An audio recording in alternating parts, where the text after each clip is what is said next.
महाराष्ट्र राज्य लोकसेवा हक्क आयोगाचे विभागीय आयुक्त अरुण डोंगरे यांनी अकोला महापालिकेत लोकसेवा हक्क अधिनियमाच्या अंमलबजावणीचा आढावा घेतला। नागरिकांना विहित वेळेत सेवा देण्याबाबत अधिकाऱ्यांना स्पष्ट सूचना देण्यात आल्या। महाराष्ट्र लोकसेवा हक्क अधिनियम 2015च्या प्रभावी अंमलबजावणीच्या पार्श्वभूमीवर राज्य सेवा हक्क आयोग अमरावती विभागाचे आयुक्त अरुण डोंगरे यांनी अकोला महानगरपालिकेत आढावा बैठक घेतली। मनपा आयुक्त डॉक्टर सुनील लहाणे यांनी महानगरपालिकेमार्फत ऑनलाईन आणि ऑफलाईन उपलब्ध करून दिल्या जाणाऱ्या अधिसूचित सेवांची तसेच अधिनियमांच्या अंमलबजावणीची ही माहिती सादर केली। यावेळी अरुण डोंगरे यांनी पात्र नागरिकांना पारदर्शक, उत्तरदायी आणि नागरिकाभिमुख सेवा विहित मुदतीत उपलब्ध करून देणे ही प्रत्येक अधिकाऱ्याची जबाबदारी असल्याचे स्पष्ट केले।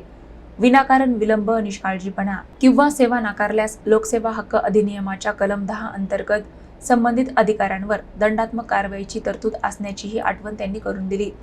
बैठकीस महापालिकेचे वरिष्ठ अधिकारी आणि विविध विभागांचे प्रमुख उपस्थित होते।